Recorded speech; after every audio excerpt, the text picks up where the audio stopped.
राम कथा के बारे में क्या कहना है, किस तरह से संपन्न हुआ? अपने शाहगंज में ये जो 9 दिवसीय राम कथा लक्ष्मी नारायण वाटिका में प्रारंभ हुआ था। और ये शाहगंज का सौभाग्य है कि विद्वांसु महाराज जी के द्वारा जो कथा कही जा रही थी और उस कथा का श्रवण पाठ पूरे शाहगंज के नगर के लोग कर रहे थे। उस कथा की भव्यता में 4 चांद लगाने का काम उनके स्वयं गुरु जी लोग, महाराज जी से मेरी वार्ता हुई तो उन्होंने बताया कि मैं सैकड़ों जगह कथा कहा हूँ, पर मेरे गुरु जी का आगमन किसी कथा में नहीं हुआ। ये आप लोगों का प्यार है कि शाहगंज में गुरु जी का आगमन हो रहा है और शाहगंज भी इस पवित्रता से बध गया है। आज लक्ष्मी नारायण वाटिका भी पूर्ण रूप से उत्सव के माहौल में बना हुआ था और जो हमारी राम कथा पूर्ण रूप से संपन्न हुई उसमें अपने चंदू प्रधान भैया, बैजनाथ भैया, रतन जी, मैं स्वयं और अपनी संस्कार भारती की टीम, मातृशक्ति की सारी माताएं बहनें बैठी, आप देख सकते हैं सारे लोग, इन लोगों का पूरा सहयोग रहा। और इस लक्ष्मी नारायण वाटिका में कथा में भव्य राम मंदिर का जो स्वरूप रहा, हर घर से निकले राम कार्यक्रम के तहत वो भी इस प्रांगण की शोभा बढ़ा रहा था।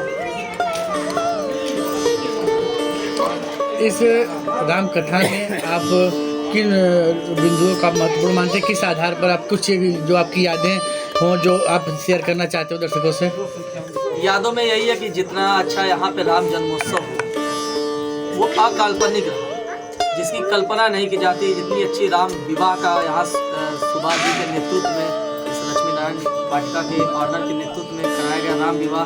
और आज जिस प्रकार से कार्यक्रम में महाराज जी की विदाइयाँ हुई और महाराज जी के भी गुरु जी उनका आगमन हुआ, जिससे अब शाहगंज की पवित्रता, हम लोगों का जितना भी सार्थक प्रयास रहा वो सारा प्रयास सफल रहा। हमारी मात्र शक्तियाँ लगी हुई थी, हमारे संस्कार भारती के पूर्व अध्यक्ष जायसवाल जी, संस्कार भारती के प्रांतीय अध्यक्ष और तमाम लोग, जिन भी लोगों का सहयोग मिला क्षणपात भी, उन सभी लोगों का धन्यवाद देना चाहूँगा।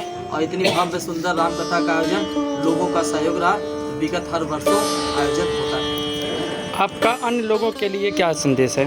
अपना अन्य लोगों के लिए यही संदेश है कि लोग राम जी के जीवनी पे चले, राम जी के आदर्शों पे करें और सिद्धांत से कोई समझौता न करें। हिंदुत्व को आगे ले जाए, हिंदू विचारधारा को आगे ले जाए, आधुनिकता में भी हिंदुत्व को आगे रखें और अपने सिद्धांतों से और धर्म से कभी समझौता न करें, चाहे उसके लिए प्राण भी चले जाए, पर धर्म से समझौता।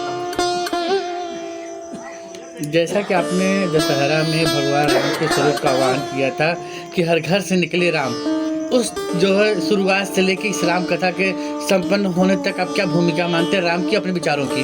अब उस कार्यक्रम की भूमिका ये देखा है स्वयं व्यासपीठ के द्वारा हर घर से निकले राम और हर घर हनुमान चालीसा का पाठ जो योजना चलाई जा रही है पूरे भारतवर्ष के लिए, उस योजना में हर घर से हनुमान चालीसा का पाठ हो। शनिवार या रविवार के दिन हर हिंदू परिवार अपने घर में पूरे परिवार साथ सामूहिक हनुमान चालीसा का पाठ करे और विजयादशमी के दिन हर घर से राम निकलने की संकल्प यात्रा को अग्रसर करने के लिए व्यास जी ने अपने मंच से इस कार्यक्रम का व्याख्यान किया। और मुझे पूर्णतः विश्वास है, बीच में विधायक जी का भी आगमन हुआ था, उन्होंने भी ये कहा कि हर घर से निकले राम कार्यक्रम के आयोजन को आप विकसित कीजिए और विशाल रूप दीजिए। उसमें जो भी सहयोग होगा शासन प्रशासन और हिंदू वर्गों का, हिंदू भाइयों का, वो आपको पूरा मिलेगा। और उस कार्यक्रम की भव्यता में हर घर से निकले राम 10वीं का और इस दीपावली में जब प्रभु श्री राम अयोध्या आए तो अयोध्या से संत चलकर हमारे शाहगंज में कथा करने आए, इससे बड़ा शाहगंज का सौभाग्य। आप एक कार्यक्रम भी चलाते हैं कि लोगों के जन्मदिन पर जो केक काटने की परंपरा थी, आप जो है दीपक जला करके और लड्डू बांट करके कार्यक्रम को करवाते हैं लोगों के घर में जा करके, इसके बारे में आप जरा कुछ अपने राय को दीजिए। अब इसमें जो कार्यक्रम ये होता है संस्कार भारती, इसमें अपने श्रीमान श्रवण जी बैठे हुए हैं, इनके द्वारा ये कार्यक्रम चलाया गया। इनके कार्यकाल में, इनकी अध्यक्षता में ये कार्यक्रम प्रारंभ हुआ था। दीप का मतलब, दीप जलाने का मतलब ये होता है कि 2 कार्यक्रम होता है उसमें, एक शादी की वर्षगांठ पर और एक होता है जन्म दिवस पर। जन्म दिवस पर हम केक काटते हैं, पर दीप जलाने का महत्व ये होता है कि दीप एक दिया होता है, वो घर का गार्जियन होता है। आज हमारा जन्म है, हम बड़े होते हैं और बड़े होकर घर के अभिभावक बनते हैं। उस दिए को, एक जो दिया होता है ना, वो पूरा परिवार है।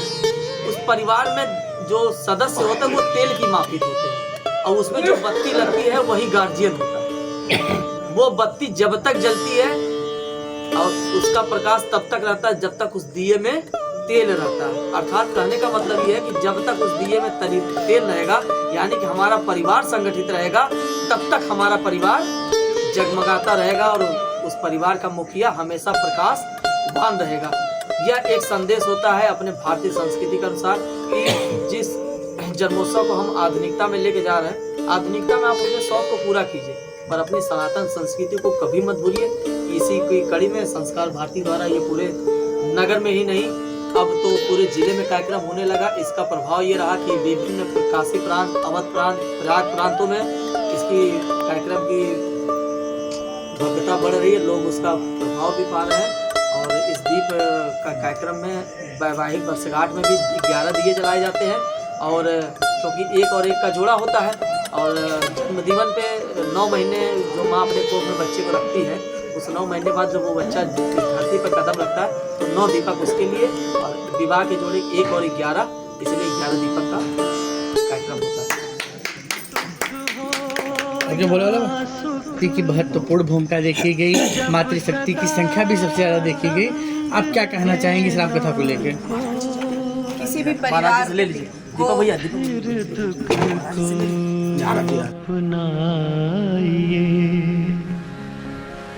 के जाए तो दुख ना हो।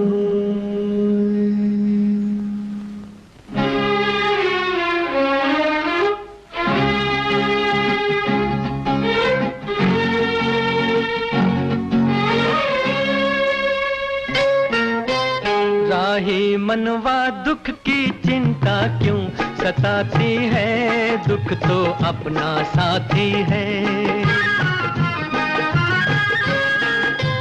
राही मनवा दुख की चिंता क्यों सताती है, दुख तो अपना साथी है। सुख है एक छाँव ढलती आती है जाती है, दुख तो अपना साथी है। राही मनवा दुख की चिंता क्यों सताती है, दुख तो अपना साथी है।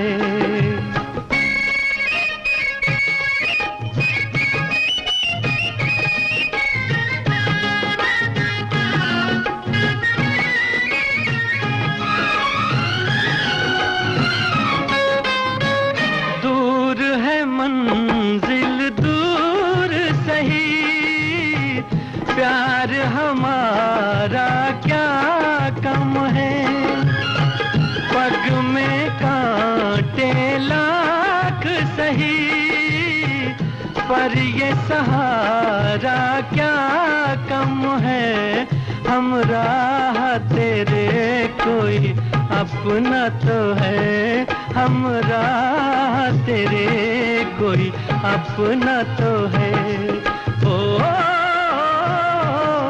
सुख है एक छाँव ढलती आती है जाती है, दुख तो अपना साथी है। राही मनवा दुख की चिंता क्यों सताती है, दुख तो अपना साथी है।